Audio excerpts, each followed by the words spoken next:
Okay, my ostensible topic, as Hiroki said, was to discuss the impact of the Ukraine war on Japan and the Japan-US alliance, and I will certainly start with that, but I'll pivot to some more general questions about Japan's security fairly quickly. So at the 2022 Shangri-La dialogue, Prime Minister Kishida warned defense ministers from across the Indo-Pacific that Ukraine today may be East Asia tomorrow.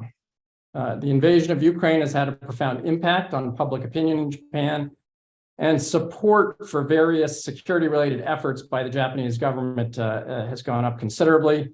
It has highlighted the fact that aggression and conquest are still possibilities in the 21st century, and it has all but ensured the success of many long-sought measures. I would say most of the measures that are under consideration or being adopted today were in the works long prior to the invasion of Ukraine.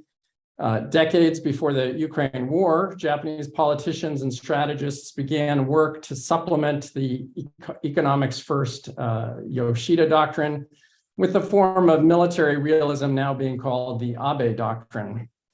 Both doctrines, of course, rest upon US security guarantees, but the latter replaces cheap riding with a balancing strategy known euphemistically as proactive pacifism. The LDP has long sought then a more muscular Japan. So what has emerged from the Ukraine war are measures that respond to the external environment, but in ways that are filtered by the political class and the defense establishment. Before I get into Japanese strategic adjustments following from the war, I want to say just a few words about the immediate security environment confronting Japan, and especially Tokyo's concerns about China. I won't belabor the point. You all are quite familiar with the basics, but the balance of power has shifted dramatically in East Asia. As of 2000, Japan's defense spending was higher than China's. Today, Chinese military spending is almost 5 times higher than that of Japan's. And although Japan enjoys the benefits of having built up capabilities over a period of decades, military inventories and capabilities increasingly reflect the gap or the growing gap in budgets. So this table on the left, we have some inventories of key equipment in 2010. You can see that Japan had roughly comparable numbers of combat aircraft to China, and rough comparability in the naval domain. Fast forward to 2020, and China is moving ahead in several categories, particularly if you look at combat aircraft there. And then if we project forward to 2026, the imbalance is stark. The numbers in some cases understate the gap. A lot of those destroyers there on the Japanese side are quite old and don't have the large numbers of these VLS cells or missiles on board that the new Chinese destroyers do. The crossover in economic heft occurred later, but it's been similar. So today, China's economy is 3.5 times larger than that of Japan's. And the point there is that even if Japan were to arms race, it would not really be able to match China ship for ship or missile for missile. All of that, of course, is a gross oversimplification of the balance of power. If you want to look at the military balance, you really have to look at capabilities in the context of specific scenarios and goals. But I'd say that many of Japan's scenario-specific problems, too, are daunting. So Japan's Southwest islands are closer to China, some of them, than they are to the nearest large cluster of Japanese military bases, which are on Kyushu. In December of 2022, Japan released 3 strategy documents: a national security strategy, a national defense strategy, and a defense buildup plan for the next 5, and they actually projected out in some cases out to 10 years. And then there's a new budget proposal for 2023 that also came out around the same time and reflects some of the new priorities there. From a strategic perspective, we can list at least 4 policy areas where Ukraine has added new impetus to sort of ongoing trends. or desires. The first is that it further strengthens the U.S. alliance as the foundation of Japan's security strategy. Now, obviously, the U.S. alliance has always been central to Japanese security, but what has changed is the extent to which Japanese attitudes about entanglement versus abandonment, the two classic poles in the alliance dilemma, have shifted. In a 2020 public opinion survey, so this is from before the Ukraine invasion, 31% of Japanese respondents thought that in a crisis, Japan should cooperate closely with the United States on security and strengthen the alliance. 45%, so 14% more, said that Japan should take a cautious attitude and avoid becoming entangled in war. In a survey done after the Ukraine invasion, also by the Asahi Shimbun, 58% now agreed that Japan should engage in collective self-defense if the US became engaged in combat around the periphery of Japan, and only 39 opposed exercising collective self-defense under those circumstances. Now, I should say that the wording of the two surveys was not identical, although the sponsoring organization was. So the numbers are not strictly comparable, but they're pretty close. And I think they're indicative of movement in Japanese thinking on some of these issues. The 2022 National Defense Strategy laid out new plans for deepening cooperation with the US in a variety of areas: information security, cybersecurity, joint development of military equipment, and preparing for a joint response to crises, which I'll return to momentarily.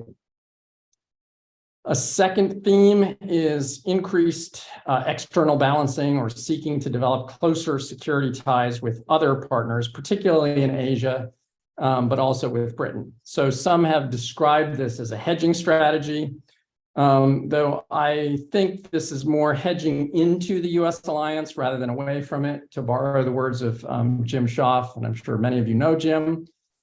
To be sure, there's considerable angst about US reliability. So one former Diet staff member said, the question is whether the US will really protect Japan if it finds itself in a situation like that of Ukraine. And there's a lively and interesting discussion of a so-called Plan B.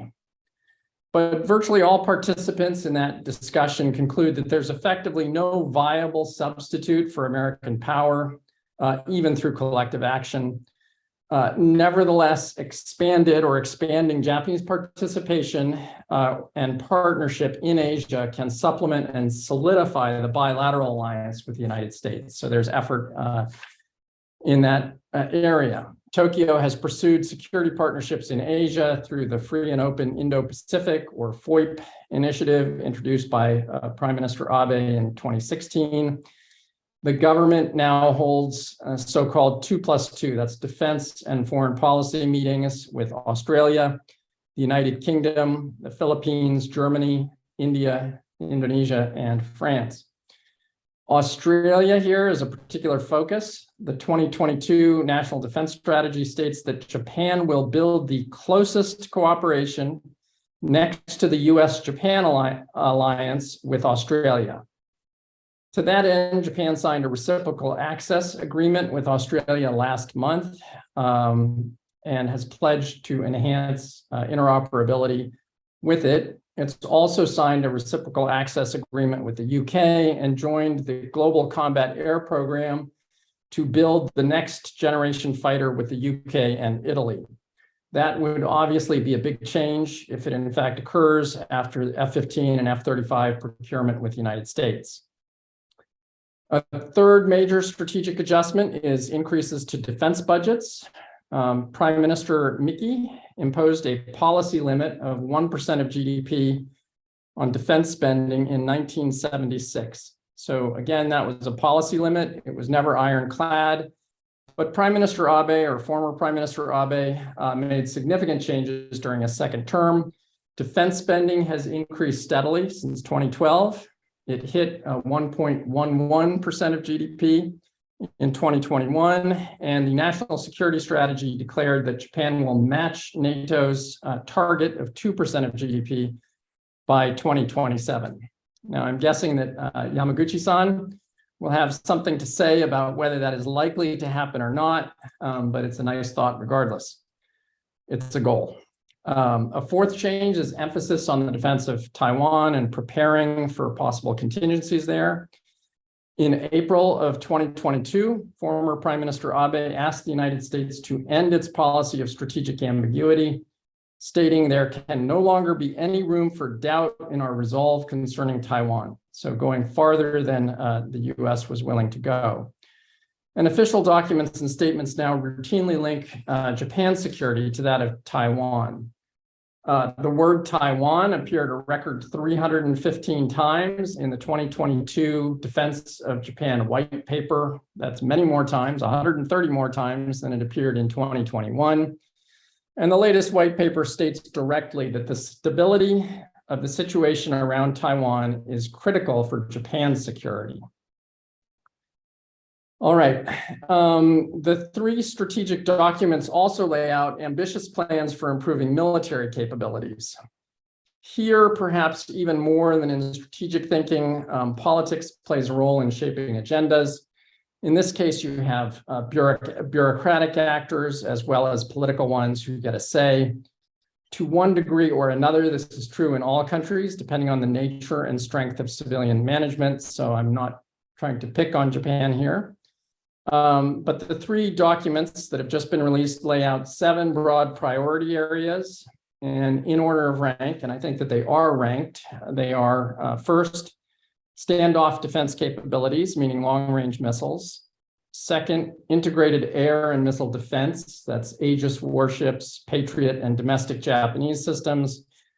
Third is unmanned defense capabilities. Fourth is cross-domain capabilities, so space, electromagnetic, and cyber capabilities there. Fifth is strengthening command and control and intelligence functions. 6 is mobile deployment capabilities, meaning primarily air and sea lift. And 7th is sustainment and resilience. So just a few general comments about that list. First, it does not really cover many of the most expensive items in the actual budget, which include traditional platforms or general purpose forces.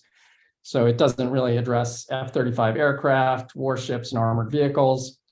Second, the list does address some important gaps or weaknesses in Japan's capabilities. Cyber is one example. Japan's military stood up a cyber defense command in March of 2022. The command currently has about 500 members. For comparison, the US Cyber Command was established in 2012 and has about 6,000 personnel. And that US Cyber Command in turn works closely with the NSA, really rests on top of it. And the NSA employs something like 30,000 people. So the Japanese plan is to increase its total by about 400% by 2030 to around 2,000 personnel in the command itself. And a similar expansion is underway in Japan's space forces. All right, a third general point about the military priorities is that some defense requirements get more attention than others, and not necessarily as an objective function of need, at least by some standards. Japan has many urgent defense requirements, and some get only scant attention. The contrast between missiles at the top of the list and improved resiliency, which is another crying need, in last place on the list, and the resiliency being barely resourced in the 2023 budget is particularly stark. I won't run through all of this. I think I'm running out of time here, but there are a lot of missiles on the wish list. I think something like 7. They include air launch, sea launch, ground launch systems. They are designed to attack naval and air targets. They include cruise missiles, 2 types of hypersonic missiles, and glide weapons. There's at least one, the Tomahawk, with a range of about 1,600 kilometers, long enough to hit Chongqing from a base in Okinawa. Justifications have changed over time, but the answer has stayed the same: missiles, missiles, and more missiles. And to be fair here, missiles are the munition of modern air and naval warfare. It would be impossible to fight without them. So I'm not making an argument against missiles, but they do come in all shapes and sizes.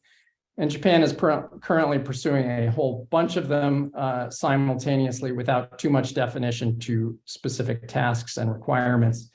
And in the meantime, resilience, or the ability to absorb attack and to continue to operate, really does remain kind of the ugly stepchild. There's been very little or next to no effort really to harden Japanese bases, and that does not appear to be changing. Again, I don't want to pick on Japan here. That would apply equally to the US military, which has also been remiss in terms of increasing its own operational resiliency in Asia. So the bottom line overall here, or at least my message, would be that much is changing in Japanese security and defense policy. Probably the most significant element is the steady growth in the defense budget, which will open all kinds of new possibilities, assuming that it continues. But while specific changes are justified on the basis of the war in Ukraine, we should understand that the origins and drivers go back farther, in some cases much farther, and they're influenced by political and bureaucratic imperatives. So the changes that are happening most rapidly are those that fit comfortably with pre-existing priorities. So with that, I probably have exceeded my time, but I've done my best to stay close to my limit anyway, and I will turn the floor over. Thank you very much.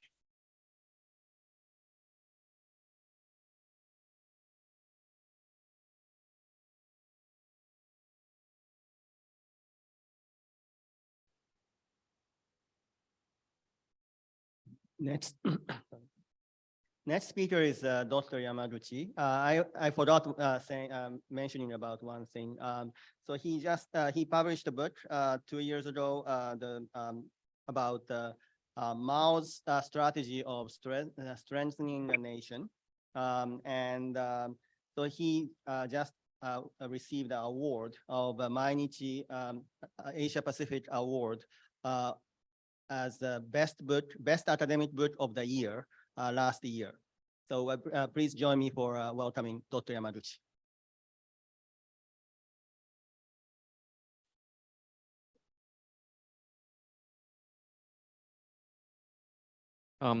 Thank you very much. My name is Shinji Yamaguchi. First of all, thank you very much, the Takeyoshi Sensei, for a kind introduction. And thank you very much for inviting me to Dallas. This is the first time I visit Dallas.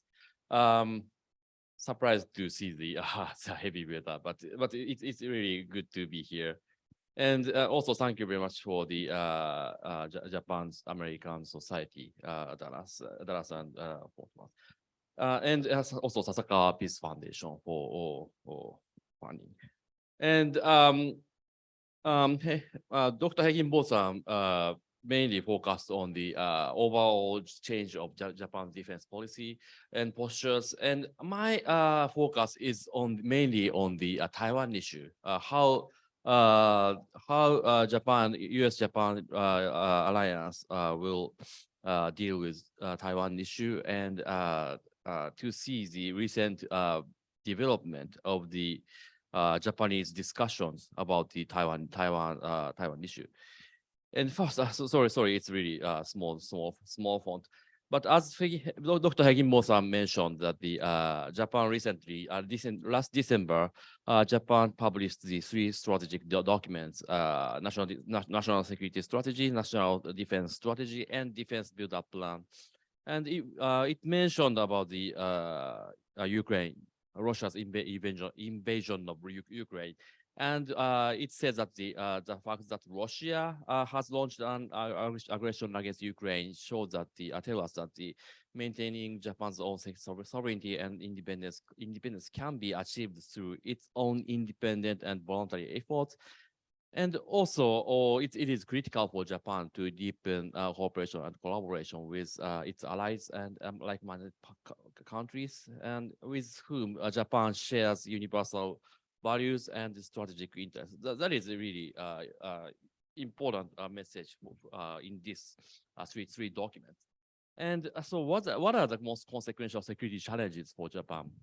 It's actually the national security strategy clearly mentions that China is China.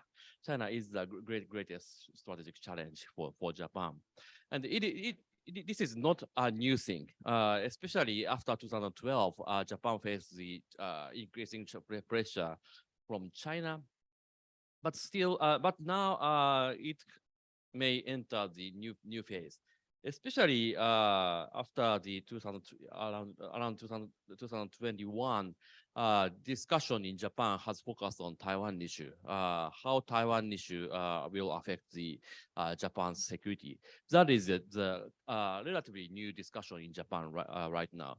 And so main question is that how will Japan respond to Taiwan, possible Taiwan contingencies? That is a really big issue in Japan right now.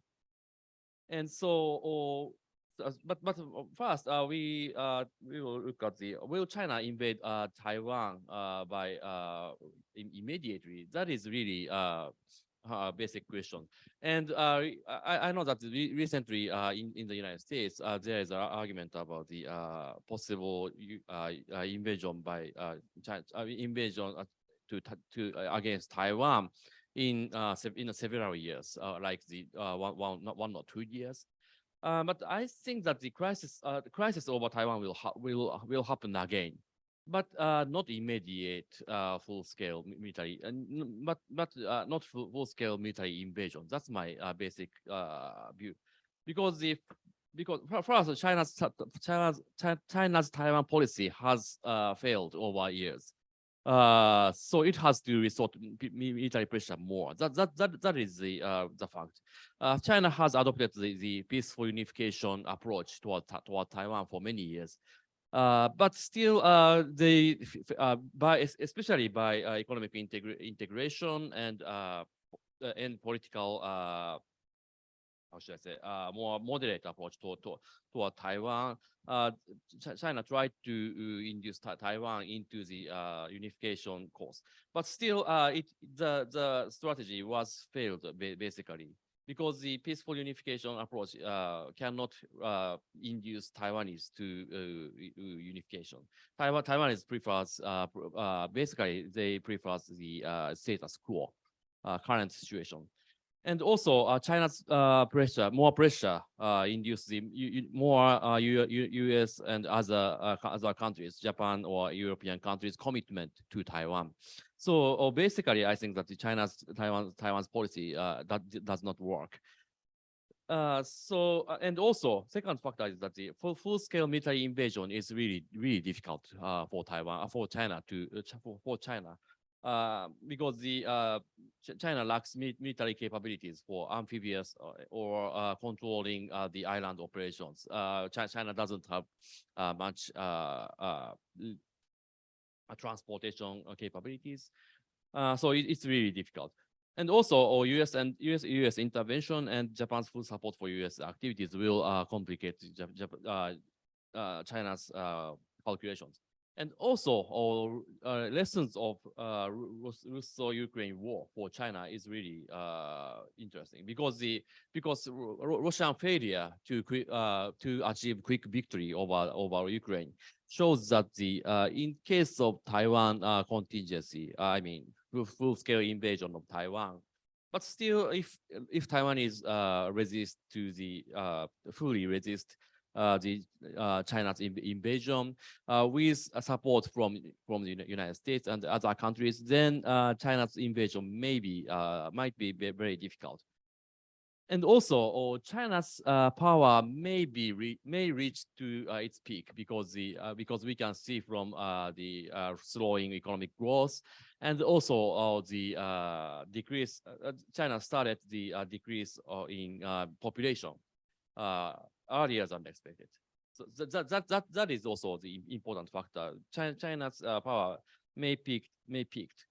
So the full-scale military invasion may be difficult, but we must also be open to the unexpected to be happen. First scenario is I call Putinization of Xi Jinping.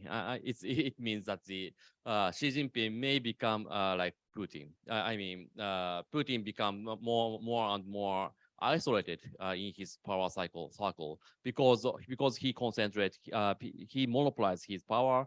Then his subordinates report only the things Putin likes. So it is the typical failure of intelligence. And same things may happen because of the concentration of power by Xi Jinping. So Xi Jinping could miscalculate about the situation in Taiwan Strait. And second factor is second scenario is a similar one. But if Xi Jinping believes that the U.S. and Japan's commitment to Taiwan is kind of paper tiger means the in 1950s to 60s, Mao Zedong called the nuclear weapon as paper tiger, not a real threat. So if Xi Jinping thinks that the US or Japan's commitment is really weak, then it could be incentivized the Xi Jinping to start a dangerous war. And the third one is a little bit contradicted statement, but danger of declining power. I mean that the question is that when is the most dangerous?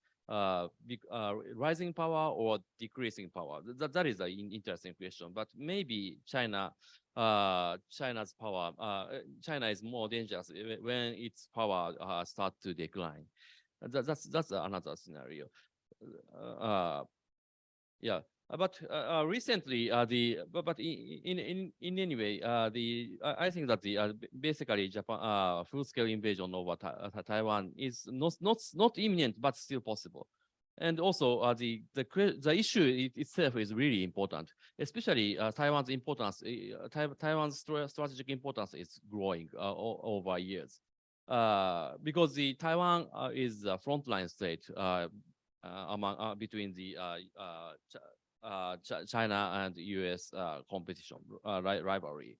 Economic and technology front, Taiwan is the hub of the global supply chain of chips, because of Taiwan's superior chips manufacturing capabilities.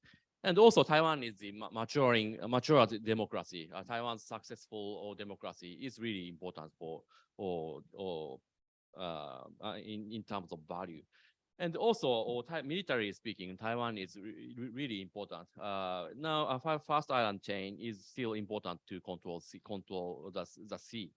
And as we can see, fast island chain refers to this line from Japan's Honshu Island to going through the Taiwan and Philippines, and this line. This line of islands is really important in controlling the sea, especially the competition over Western Pacific. When considering the competition over Western Pacific, this island chain is really important.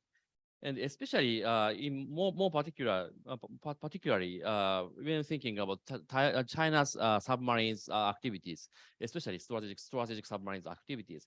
If China gets Taiwan, then they can easily move their submarines into the Western Pacific. East China Sea and South China Sea is really shallow water. So Japan and the United States can easily detect China's submarines activities.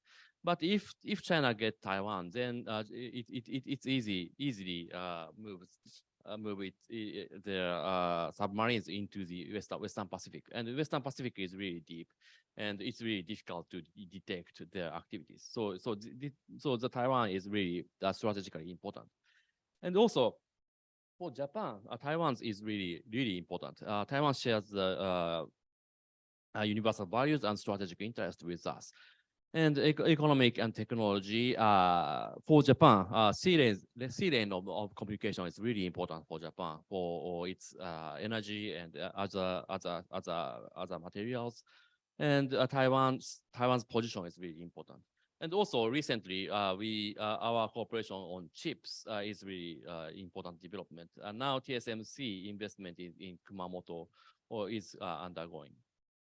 And also value on we share the basic value, basic universal value, and also Japan and Taiwan the friendship is really deep one. We can see from the survey and from and 90 to 80% of Taiwanese favor Japan, and also 70% of Japanese favor Taiwan. Compared to the same poll on China, it's easily see China's favorable rate in Japan is like the 10% or 20%. So it's huge gap. And also, military speaking, former Prime Minister Shinzo Abe mentioned that the Taiwan contingency is a Japan contingency, which means that any possible Taiwan contingency can affect the Japan's security. So it's really connected. And actually, Japan's southwestern islands and Taiwan in the same military speaking in the same operational theater. And also after the unification, in the case of unification of Taiwan, Japan's defense will be far more vulnerable because the China can easily attack Japan by using, for example, deploying Taiwan's deploying missiles in Taiwan could endanger Japan's defense. So it's really important. And this map shows the how connected the Japan's defense and Taiwan's defense. Increasing Chinese air and sea activities are actually really surrounding the southwestern islands and also Taiwan. And in last August, Speaker Pelosi's visit to Taiwan. After the Pelosi's visit, China conducted large military drills surrounding Taiwan. And at that time, China launched the 5 missiles in the EEZ, Japanese EEZ, which was a huge shock to Japanese politicians. And also, it shows that the how these two theaters are really connected. And but however, still now strategic importance for Japan about the Taiwan's defense is really increasing, and Japan is really concerned about that. But still, there is some gaps in Japan's response. First one is Japan's approach is really legal centric. Japan has to define the situation. I mean, there's many legal constraints, and Japan has to define some types of situation. And then what Japan can do depends on the definition of the situation, category of the situation. And actually, I joined the recently. There are many policy simulations in Japan about Taiwan issue. But I found that I myself participated in many simulations, and I found that what Japan team has to do is the first they spent a long hours, long time to discuss about the situation, legal status of the situation. So it consumes many times for this discussion, and that's really Japan specific Japanese program. And also Japan has many can't-dos because the Japan and Taiwan doesn't have official discussion. Cannot have official discussion, and Japan is too. I think that Japan is too legal centric. So it is really difficult for Japan to discuss with Taiwanese authorities about practical things. And also, we don't have Taiwan Relations Act. Taiwan Relations Act in United States is really useful one because it's really vague, but it clarifies the commitment itself.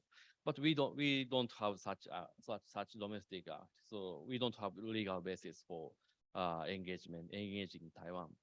Especially military cooperation with Taiwan is very difficult. We cannot have the direct conversation with Taiwanese defense authorities, which could be huge, which could be a problem in the case of especially military contingency. And also, last problem is the public support. I mean, generally speaking, Japanese public supports the defense of Taiwan itself, per se. But still, we haven't seen the many discussion about the our commitment to Taiwan. I mean, in the case of military conflict, because in the case of military conflict, there will be many suffering, not only assets but also the human loss. But I think that still we don't have many discussions about these points. So to what extent we can take risks to engaging Taiwan? That's really great point, great discussion point, I think. And we need more the communication and the education. That is a potential gaps. And so, what should be the U.S.-Japan response to what should be U.S. and Japan should do to Taiwan crisis? Joint declaration, U.S.-Japan joint declaration in April 2021 mentioned that about the peace and stability across the Taiwan Strait after the more than 50 years. Last time we mentioned about the Taiwan Strait was the 1960s. So after more than 50 years, we mentioned about the Taiwan issue. That's a great progress, and which stimulates the discussion about Taiwan issue. And I think that several points are important points. First one is deterrence. U.S.-Japan should deter the possible Chinese invasion of Taiwan. Especially, it's really important to complicate the China's calculations, because in the case of China's invasion, especially full-scale invasion of Taiwan, China has to think that they have to prevent or delay the U.S. intervention to the Taiwan Strait. To do so, China has to attack the U.S. bases first, and U.S. bases in Japan first, because U.S. bases in Japan will be the first responder to the possible Taiwan scenario. But still, it's really complicated problem, because if China attacks the U.S. bases in Japan, that will be a direct attack against Japan, which could enlarge the scope of the war. So China's invasion could trigger a major war in the region. So that is so the major question for China is, will China really conduct such a great war, a great regional war?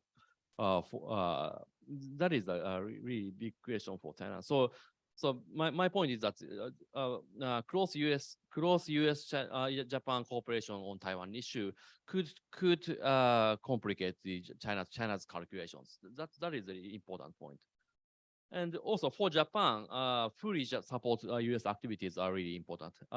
Japan's military role in the possible operations is expanding. And as Dr. Hegginbotham mentioned, that Japan's attacking capabilities are growing, but still compared to the United States, it's really a limited one. So Japanese main function will be more of supporting U.S. activities. Really important one, especially for U.S. activities in this region, fully using the Japan's military bases is really important. And if we do not fully support the US bases, then it could be a problem. So this is also important. And thirdly, for Japan, defense Southwestern Island itself is really also important because the in the case of military invasion of Taiwan, then China could could have incentives to expand their invasion towards the Southwestern Islands in Japan. So defense Southwestern Island itself is important. And lastly, the support of for Taiwan's survival is really important for Japan, especially moral and material support in the case of contingency. And also information support is also important because in the case of military contingency, then China will blockade not only the material, but also all the information. So information support for Taiwan is really important. Also, sorry. So, Taiwan issue for Japan is now become really important. But still, there are so many questions we have to discuss. And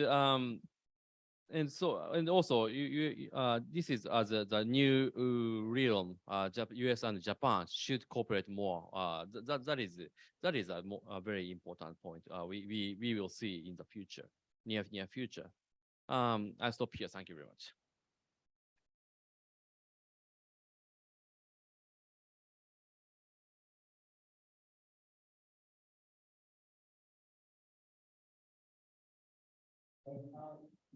We would like to move to a discussion. I have so many questions, so I will probably even start with myself. So if you have any questions, comments, please raise your hand and then wait for the microphone and then we will discuss. But anybody who wants to kick off? Yeah. And then, yeah, I just wanted to see if two questions, not directly related, but I would like to hear Yamaguchi Sensei say more about the political support, public support for this new strategy in Japan. Is there broad political support for defending Taiwan and for the new defense strategy? So that's the first question. And for our other speakers, Hagenbotham, what about the broader strategic picture in East Asia? Neither of you mentioned Korea, and you didn't say anything about this new agreement with the Philippines, which looks quite interesting. So it seems that the strategic picture is shifting pretty dramatically right now. It seems to be shifting against China. So, how are the Chinese going to respond to this?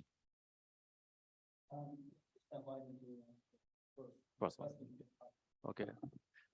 Thank you very much. I think that the basically Japanese public support the expanding Japanese military role in military role per se. However, when it comes to specifics, especially defending Taiwan is really controversial, I think. In the case of military full invasion by China, in that case, there will be many casualties or deaths in that case, and I'm not sure that the public really support in that case. That is really questionable, I think. Still, Japan does not fully discuss this point. I mean, in the major war cases, there are many deaths. Not only Taiwanese or Chinese, but also Americans and Japanese. But can Japanese really accept this situation? Is really, I think, questionable.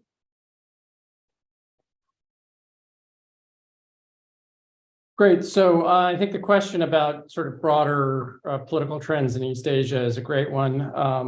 There's a fair bit of difference between the various positions in Southeast Asia, and there's a significant amount of flux as well, change over time to positions. In general, you're absolutely correct. There is growing suspicion or apprehension about Chinese intentions. That's evident in the Philippines, Vietnam, and I think in Indonesia as well, with Chinese activities in and around the Natuna Islands. ASEAN has always been central to the foreign policies of Southeast Asian states. I think today that may be weakening to an extent as the major powers in Southeast Asia understand that the consensus-based approach of ASEAN prevents them from taking unified positions, especially vis-a-vis China. So I think there's room for a different sort of diplomacy in Southeast Asia today. That's not to say that those governments or many of them are willing to sign up to some kind of anti-China coalition, but I do think there's increased scope to deepen defense ties. And in fact, some of that is taking place, both with the basing agreement in the Philippines and in US, Japanese, and Australian activities, bilateral activities with other countries in Southeast Asia. I will say, sort of to balance that note, I agree with almost everything that Yamaguchi-san said about the Taiwan scenario. A colleague from the Naval War College and a colleague from CSIS and I built a war game, an operational war game, because of all this talk about potential war by 2026. We ran it with, retired generals, admirals, policymakers. We ran it 25 times, and it got a fair amount of press in Japan and some in the United States. But one of the big takeaways is that this is not a mission that can be achieved without Japan's involvement or cooperation, without our access to Japanese bases. And there's no substitute for Japan. So if we had the Philippines, but not Japan, that is, no kind of substitute. Running operations to defend Taiwan just isn't viable without Japan. Thanks. Harry Whalen. Harry Whalen, quick question to either presenter: the numerical superiority of the Chinese military, aging equipment in the self-defense force, lack of technology. What is the impact of an aging population or a lack of population growth and the ability to staff the self-defense force? How is that impacting overall strategic decisions?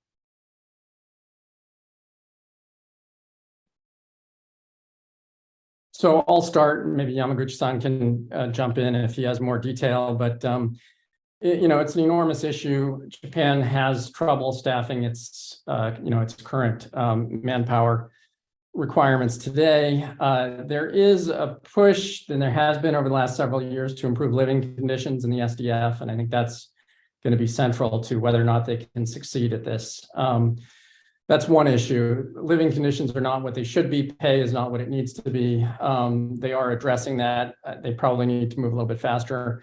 Another issue is the dominant role of the GSDF within the military. So the Ground Self-Defense Force gets a predominant share of the budget, which, I'm sorry, I'll be direct, doesn't really make any sense in a region in which any contingency would be primarily air and maritime. And that takes a lot of personnel. So I think shifting force structure from the ground self-defense forces to the naval and the air would maybe lessen the problem somewhat.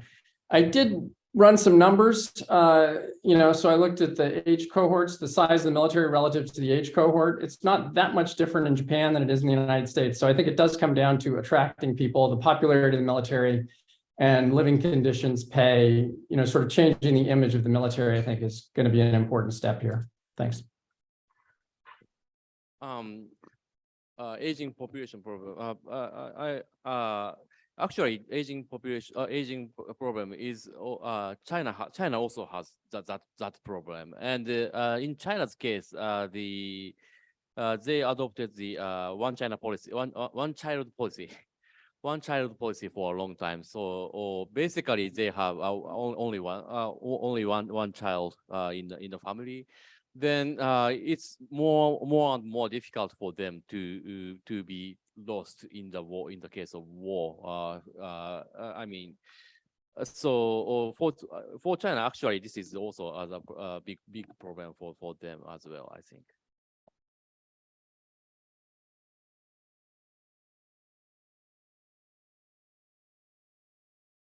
Thank you for flying all the way out to Dallas. I want to follow up Simon Xu. I want to follow up with the first question on the broader regional implication in the event of a regional conflict that involves both Japan and the United States. You mentioned many countries, but not India. What is both current US as well as Japanese war planners' assessment on India's behavior, given what you have learned recently from their reaction to Ukraine war? I think that India is an important player, but still, when it comes to the, for example, Taiwan scenario or military conflict in East Asian region, we cannot rely on India's capabilities itself. We cannot think of India. India can participate at the war in East Asia. Maybe we can expect India to start something in their border region in the case of military conflict in Taiwan. But still, we cannot expect India to join with us.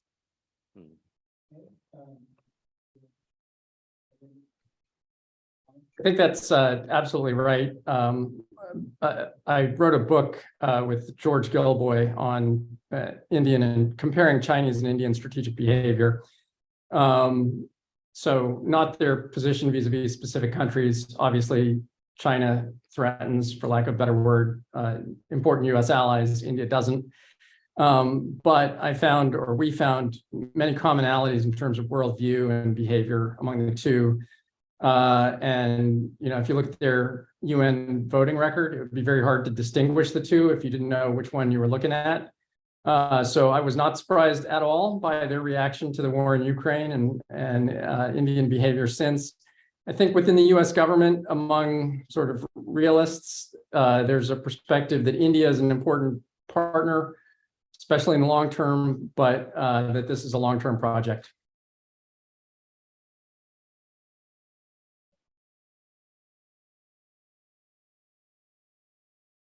Okay, I'd like to make one comment, and I also have two questions.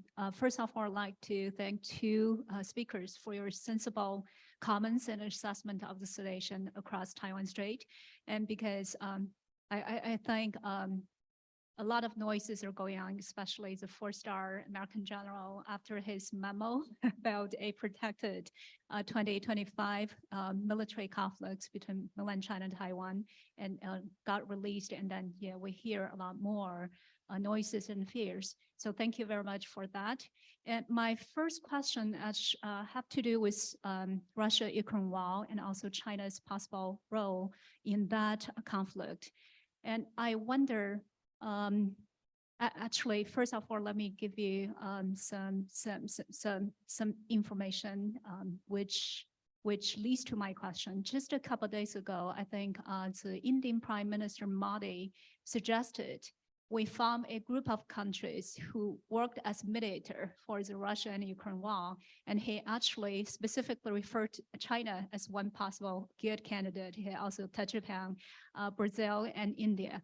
And I think Joseph and I have already said, and that would be a good option for China to do. That is China to be a mediator in this conflict. However, Joseph now does not think China has the capacity at this moment to perform that role.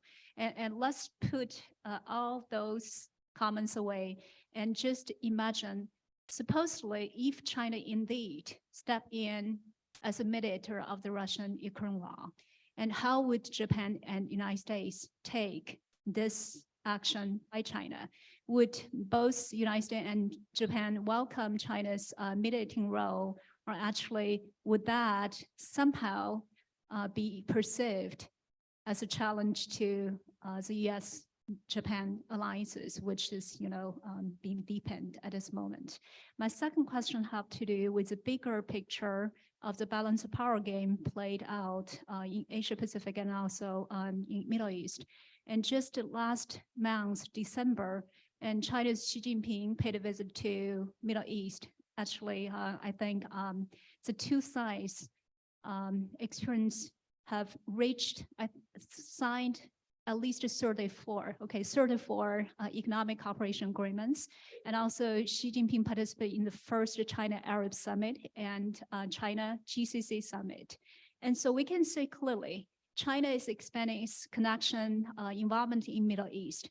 And my interpretation is that would definitely be the balancing act against the deepening alliances between US, Japan. And so what's your take about that expanded China-Middle East relations with regard to the Japan-US alliances? Thank you. The final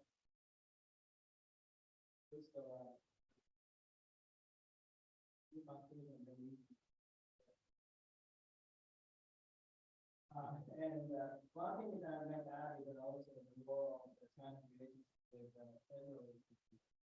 Actually, Xi Jinping met Putin after Russia invaded Ukraine in invade. And then before that, there was Shanghai Cooperation meeting in Paris. And so it seems that the federal relations is very important for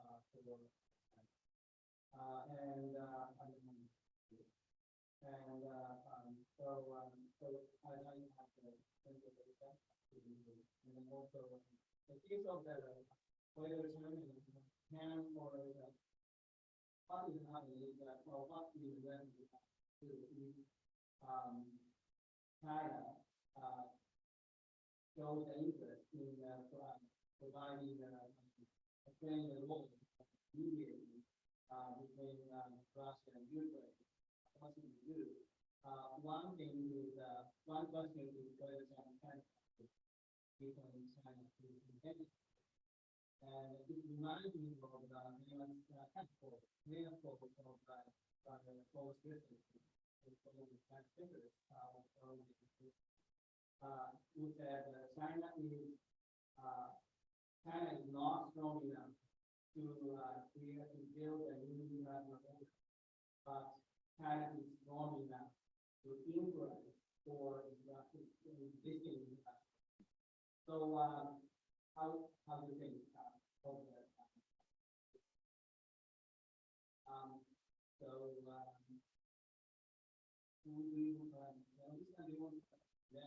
Okay.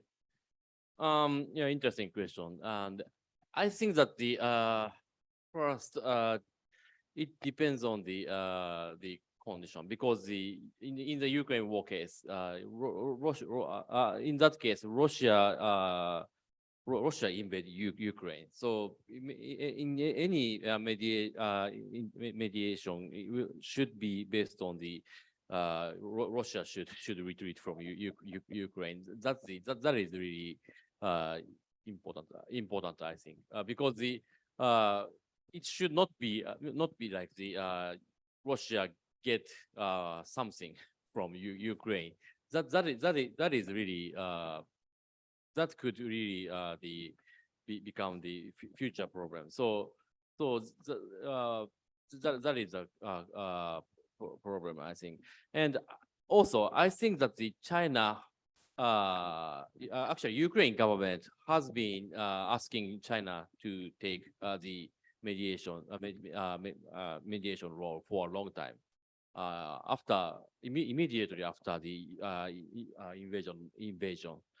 But still, we haven't seen any active China's role, active role in that scenario. Rather, China's actually increased the, for example, trade and also China is not directly support the Russia, but still indirectly China support Russia.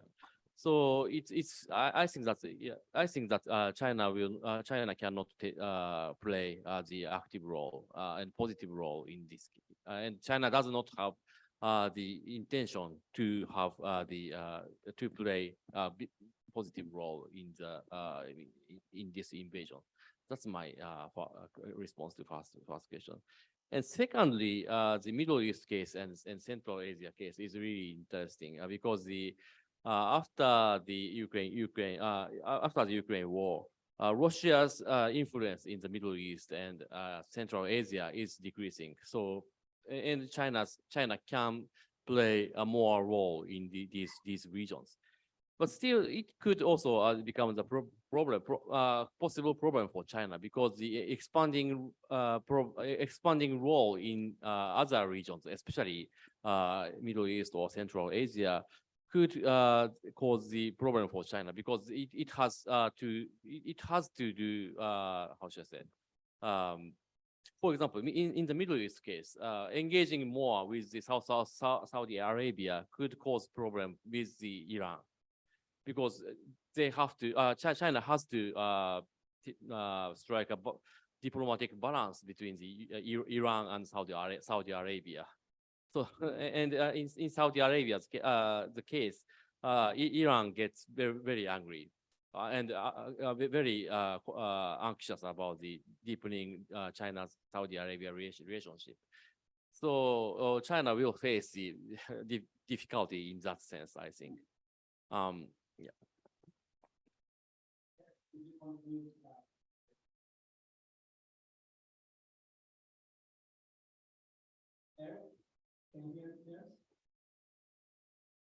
Is that directed here? Yes, no, I agree with Yamaguchi-san completely. You know, in addition to various complications in the Middle East itself, Chinese activity in the Middle East, as well as with the Russian fleet, is also ringing alarm bells in Europe. So I think, you know, Europe has become much more engaged in East Asian security. We're seeing sort of an alignment across many of our alliances, really globally now.